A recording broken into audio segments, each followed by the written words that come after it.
What if all you ever believed you knew about Cody Brown's dysfunctional family life was only half true? What if the truth about Robin's relentless struggles to cling to this dysfunctional family is infinitely more complex and infinitely more sinister than anyone could have possibly imagined? Hello all, welcome back. It's Aria from TLC Vibes, and we're going in deep today on why, really, Robin Brown just can't let go. Buckle up, because what you're about to learn may drastically change how you think about this whole family drama. Now let's pose the most obvious question. Why is Robin continuing to try to mend relationships that are obviously beyond hope? Cody has made it agonizingly obvious. His relationships with Mary and Janelle are over. Janelle herself has professed she's through.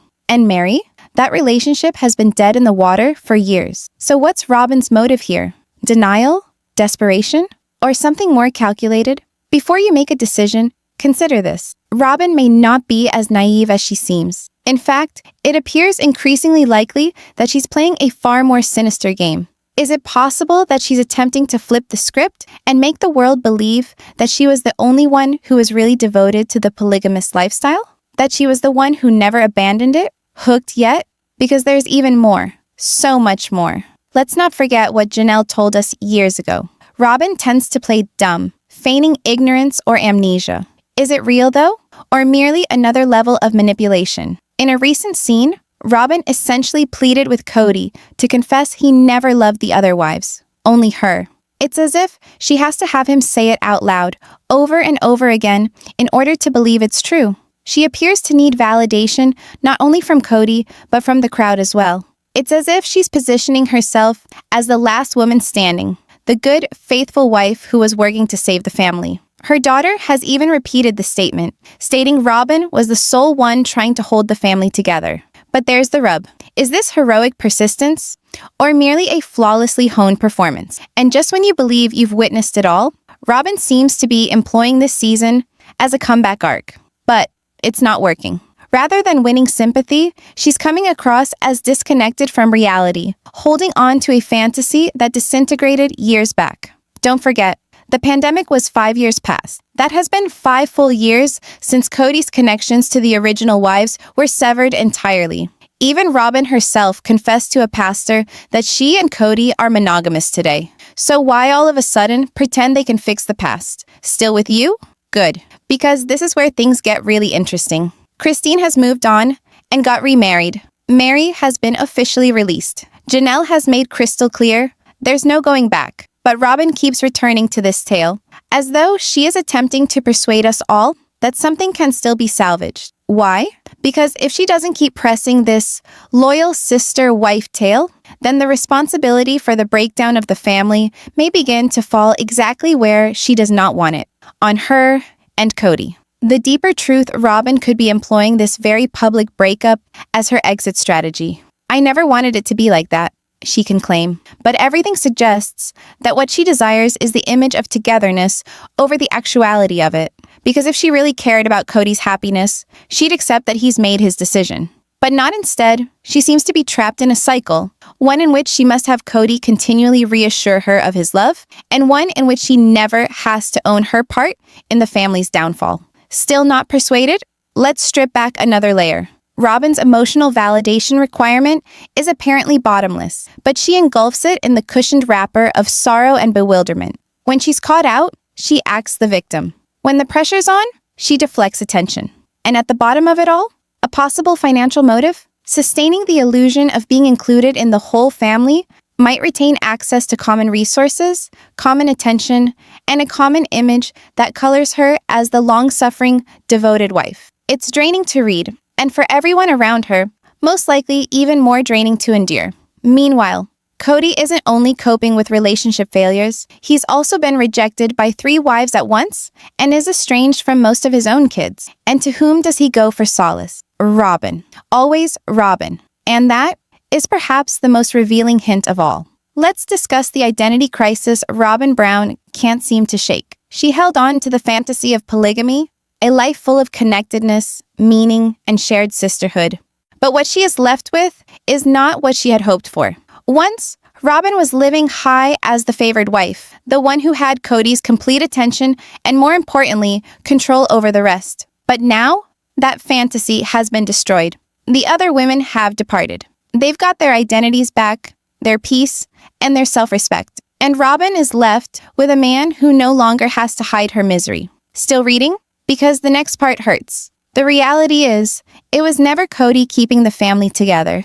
It was the women. They were doing all the emotional labor, the caretaking, the compromising, and now that they're gone, even Cody is beginning to exhibit regret. He's hinted, inadvertently or not, that Robin was involved in getting kicked out of the same club he once dominated. Consider this. Without the show and producers incessantly asking questions, would anyone be discussing Cody and Robin anymore? Doubt it. Robin, on the other hand, is stuck in denial cycle. She keeps pushing the narrative that she's trying to save the family, but it's clear this has more to do with preserving her version of the family than with facing reality. Deep down, she might even know that her presence and her unique relationship with Cody was a major factor in the others walking away. But instead of accountability, we get deflection. Instead of honesty, we get crocodile tears. Let's dig deeper. Robin didn't just desire a husband, she desired built-in best friends. She desired to feel special. But now that she's one wife out of a broken plural marriage, she's feeling isolated and, quite frankly, bored. Her existence revolved around the role of being a sister wife. Now that that framework is lost, she's clinging to anything that still feels like that previous reality. But what she truly requires isn't Cody's approval. She needs hobbies, direction, work, friends, something to anchor her beyond this dysfunctional family situation. And just when you believe she's moving on, she loops right back around to the past. Robin is a sicko, and she's been utterly consumed by keeping up appearances and playing the heartbroken, lovesick cis wife. Here's the catch. She doesn't want the others to return unless there's something in it for her. Financial security, shared emotional labor, or even the simple comfort of not being alone and being left behind are all justifications. Her motivations, though, start to feel more and more self-serving,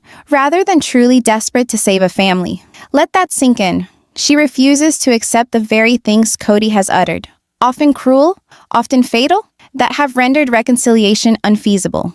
Janelle, for example, has already detailed her future plans, and Cody does not figure into them.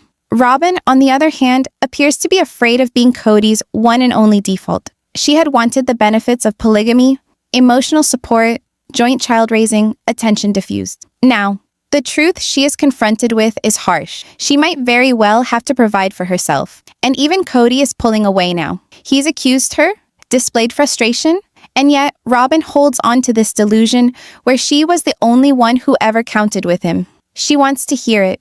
She wants to believe it. Because without it, the entire fairy tale collapses. And whenever she gets cornered, she falls back on the same script. Tears, confusion, victimhood. She weeps, but not a tear. She laments, but only for the loss she's experienced, and not for the destruction she contributed to. And if you thought that was the worst of it, just wait. What actually got everyone riled up was when Robin scolded the other wives, Mary, Janelle, and Christine, blaming them for going to see their adult children. She presented it as if they were changing, as if it was somehow a betrayal to want to see your own children. But let's not forget, the entire family relocated to Flagstaff so that Robin's son could attend the college of his dreams. She disrupted 17 people's lives, but now has the nerve to shame the other mothers for doing the same thing out of love? That's not selfish. That's insulting. The fantasy bubble that Robin inhabits appears to be further and further removed from reality. She always distorts facts to safeguard her image, particularly in her dialogue with Cody. And somehow, each situation, each crisis, culminates in Robin casting herself as the vilified, abused soul. And whether tears are brought on by allergies or not, those effectless breakdowns have become a joke. Nowadays, it's more about show than pain. Here's the last truth bomb. Robin fits the textbook definition of a covert narcissist, someone who blames others, plays the victim, expects more than everyone else, and manipulates to get her way. Christine confirmed what many fans suspected for years. Robin planted the seed of divorce in Mary's mind and suggested adoption, all to secure her position.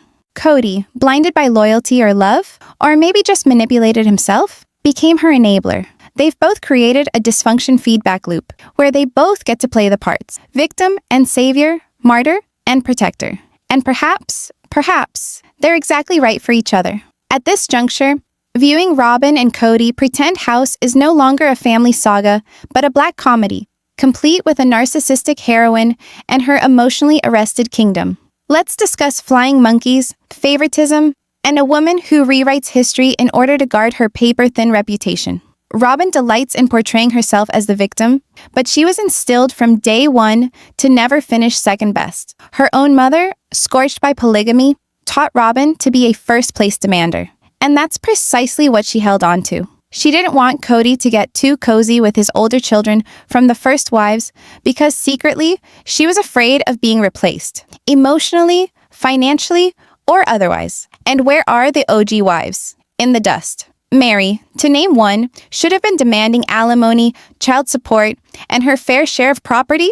She was legally married to Cody for years and made more than a pittance of what she's being handed now. Some wait for a land sale like a consolation award. It's tragic to see, given how much she put into the family, emotionally and financially. But consider this. What would Robin do if a younger, more attractive woman became interested in Cody today? Would she be equally as desperate to rescue his relationships with Mary and Janelle? Or is this all about control and power and not connection? Because let's face it, she's not concerned with mending what is broken. She cares about keeping everyone circling around her. Still reading? Good, because this next point is shocking. When Robin speaks of the family, she refers to Cody and our kids as the primary family, as if the remainder of the children from the prior marriages are somehow secondary. The gall. These are kids Cody raised for many years, and now they're being relegated to the periphery because they're not hers? She even referred to her side as the nucleus, as if the entire family structure revolves around her children, apart from the fact that most of them are 15 to 20 years younger than their half-siblings, and didn't really get along at all when they were kids. Christine, Janelle, and Mary's children have built real lives. They've graduated, married, moved across the country, even lived abroad. Meanwhile, Robin's kids can't attend a church service unless she personally drives them and holds their hands. It's not parenting, it's control. She's raised them to depend on her for everything. And that's not just sad, it's strategic. Let's go back to one of the most embarrassing moments. Robin suggesting that the other moms changed because they went to see their older children. Excuse me? The reason the family even relocated to Flagstaff was because her son wanted to attend school there. The other wives didn't leave anything behind. They just kept up with their kids, something Robin obviously couldn't handle. And that entire nucleus story? It's just a fairy tale. The true center of this family, the heart, was always Christine, Janelle, Mary, and the children. Robin can believe she is the son, and the rest of us should revolve around her all she wants. But all she's done is push Cody away and alienate the rest of us. And she plays the innocent. When Mary attempted to form a relationship with Robin's children, doing everything by the book, Robin continued to shut her out. That wasn't Cody's fault. That was Robin's decision. She desired exclusivity. She wanted to be the only one Cody turned to. And she ensured that no other person had access. But here's the twist. Now that Cody is exclusively hers, she doesn't look quite so happy anymore. In fact, she appears weary, desperate, and empty. Because if it weren't for the sister wives to compete with, there's nothing left to win.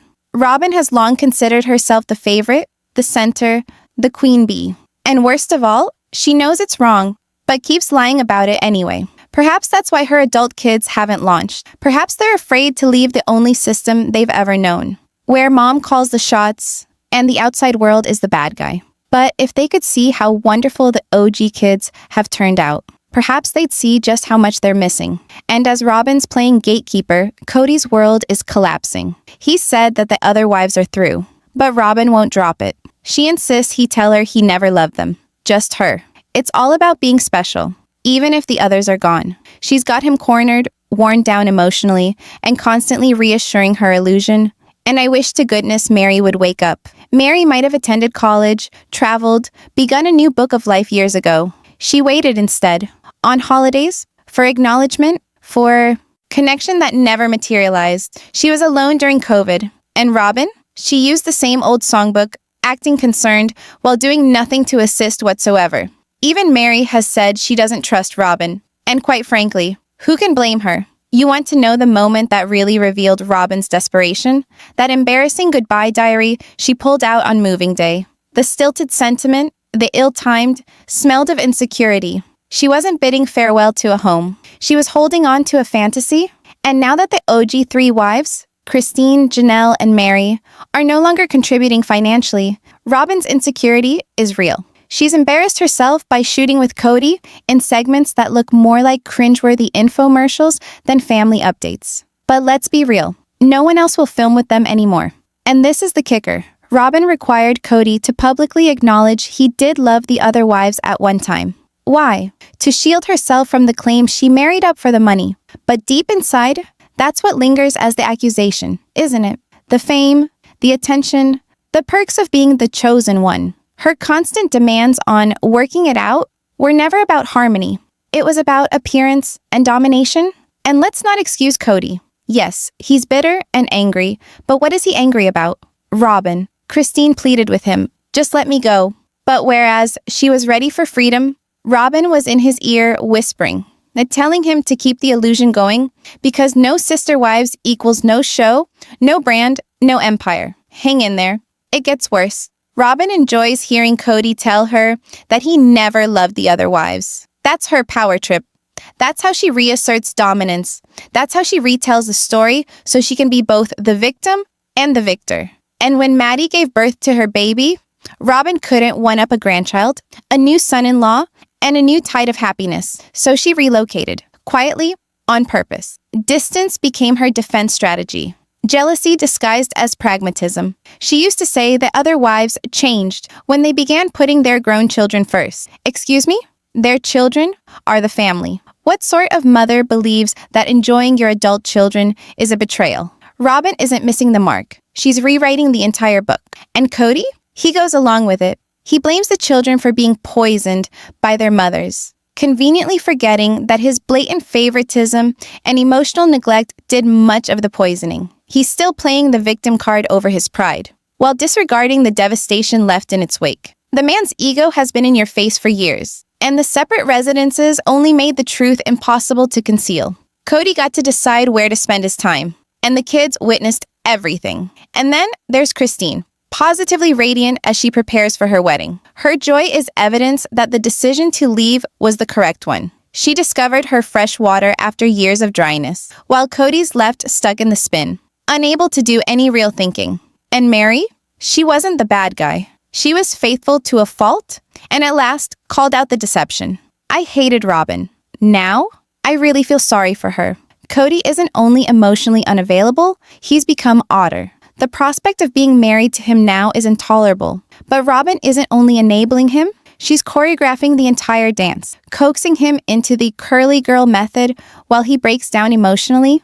That was a low point. And when she groaned, "I'm just stuck. I almost died. I almost gagged." She doesn't wish to be the lone wife. She wishes merely to be the headwife, the queen bee issuing directives from a decaying throne. It's no surprise the rest of the wives and their kids have walked away. Robin showed up claiming she could talk Cody down, like some emotional savior, but all she's done is isolate him further. And let's be honest, she's terrified of what's next. She thought the Flagstaff move was buried deep enough in excuses that no one would connect the dots. But fans remember, Robin haunts conversations like a specter, never releasing, always watching. Her insistence on Cody reconnecting with his former wives, it's not about healing, it's about fear. Fear that if he didn't have them, he might one day stop loving her. You could see it in her expression. When Cody told her he'd said things about leaving her in times of rage, her mask faltered. She was horrified, befuddled, in denial. Nothing's ever a deal breaker for her, unless there's someone else willing to walk away. And that strange monologue about the main family? Complete comedy. She spun the story so hard she was dizzy doing it. Was it the wives who shifted? Was it Cody?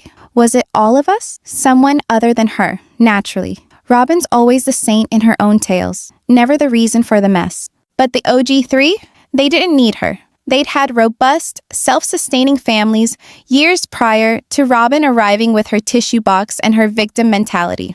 She demanded they obey, serve, sacrifice, while maintaining their distance from her children. Make it make sense. And don't forget the house, the grand, impractical ideal that was going to keep everyone together. Robin wanted the whole family to orbit her and Cody's shrine to control. But when that ideal disintegrated, so did she. Let's discuss toddlers, control, and quilts. Yes, quilts. Because somehow, even a sentimental family heirloom has been weaponized in the Cody and Robin drama spin.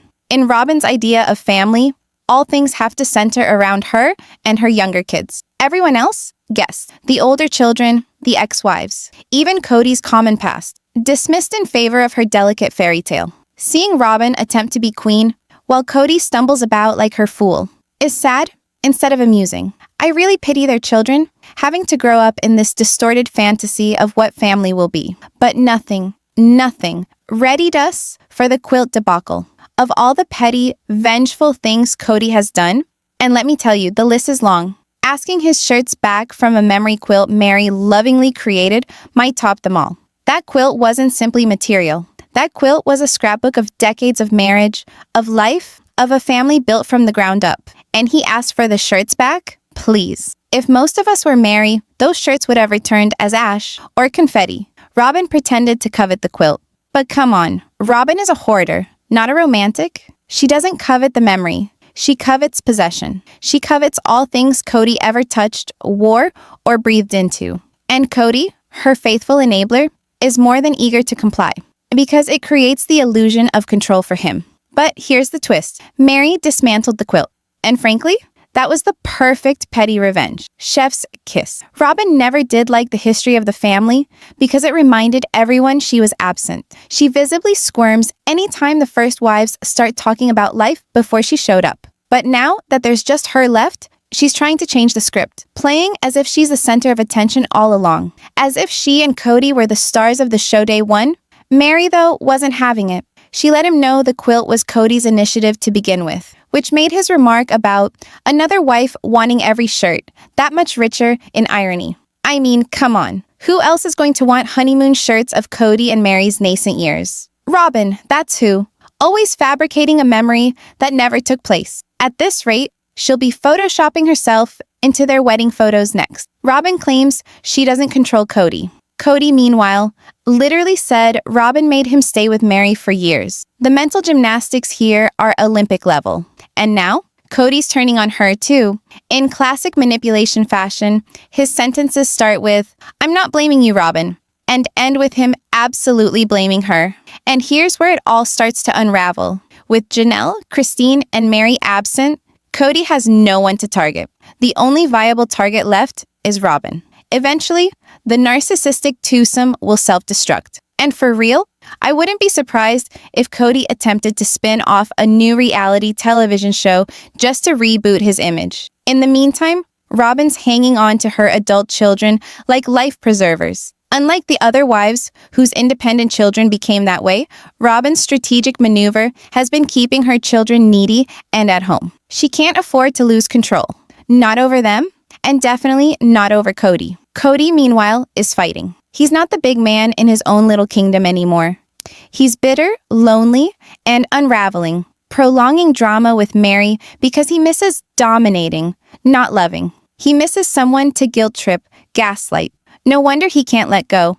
But Mary and Janelle need to stop waiting and begin claiming. They deserve to fight for what they created. For their portion of the land, the wealth, and the legacy. Cody's fixation on shirts and mementos is nothing more than narcissistic control masquerading as sentiment. He didn't demand the shirts return due to nostalgia. He wanted to harm Mary. Period. Mary should have told him, tough luck. You're not getting anything back. And honestly, what would Cody do? Cry about it? Probably. It wouldn't be the first time he turned crocodile tears into a full-blown pity party. And let's not forget, those shirts were probably meant for Solomon in the first place. Although, let's face it, they'd never have actually allowed him to do something rough like wrestling. That quilt was about appropriating Cody's heritage rather than leaving it behind. And now I can just picture Robin attempting to copy that quilt. With her flower print blouses and perhaps some embroidered buzzwords such as loyalty and sacrifice, only she'd never actually do it. She'd outsource it and take all the glory for herself, just like she did with Dayton's design once. Typical Robin. She's not merely acting queen, she's redefining the monarchy. Robin goes on and on about needing sister wives, but she criticizes everyone else for not sister-wiving hard enough. The hypocrisy would be funny if it weren't so glaringly obvious. And that notorious Quilt? It'll likely never be heard from again. Yet one more reminder of Mary still responding to Cody's every command, holding on to what little significance their broken-up past may still have. Let's be honest for a moment. How arrogant must Cody have felt? Seeing two grown women spend hours chopping up fabric, sorting through used t-shirts, and gossiping about him, he likely thought it was the biggest compliment. In real life, though, it was a seminar in damage control masquerading as SIAP.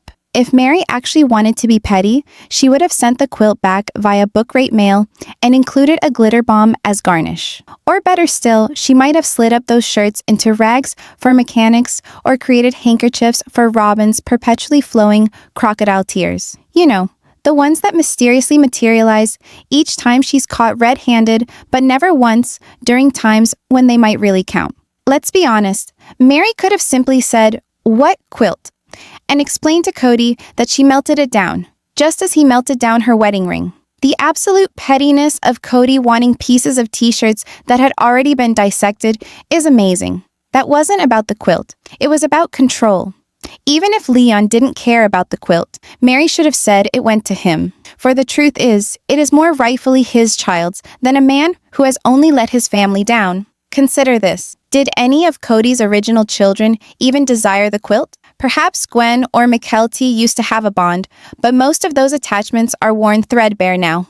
Leon? Probably no contact at all, due to Cody's prejudiced ideas and emotional abandonment.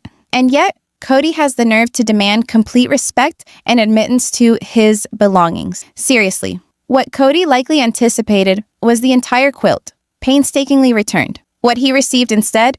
Scrapes, shreds, memories in tatters, and that's the cruelest reaction imaginable because it took away from him the reaction he sought. He wanted Mary to cry, to scream, to shatter, so he could play victim once more and say, "See, she's the one, not me." But Mary didn't give him that. She simply cut it up, stored it away, and moved on. That kind of stoic strength, it probably drove Cody insane. And don't even get me started on the catfish drama. He can't even blame that on a scapegoat anymore. Why? Because Mary did not cheat. She didn't even lie, technically. She was just lonely, isolated, disregarded, and starving for human contact. And now, she's free. Because here's the reality about narcissists. They don't merely crave control, they require it. And when they lose that, they attack, distort reality, and weaponize even the tiniest thing. An ugly quilt, a memory, a moment of weakness. Cody did not desire the quilt. He desired an exercise of power. And Robin? She'd redo the whole thing in her flowered blouses, have someone else sew it together, and then claim credit for the whole design. Just like she did when she took Dayton's work. Always the center, always the queen of her own little imaginary kingdom. But here's the thing. The more they scramble to defend the illusion, the more evident the truth becomes. Here's the thing about narcissists. They always believe their behavior is justified. The true villain? The person revealing the truth. Classic deflection. Cody complains relentlessly about his ex-wives bad-mouthing him. But really, that's just textbook a narcissist defense. He didn't want to be married to Mary anymore, yet he still wanted to dominate her. He instructed her to change, shamed her for attempting it, then rejected reconciliation. And now that he's lost control over her emotionally, what does he do next? He instructs her to burn the quilt, the same quilt he claimed to care about, just to assert that he still has some leverage. The correct response to his ridiculous request would have been dust. That's all that's left. And Robin? Let alone. She once contacted her first boyfriend demanding the return of her purity.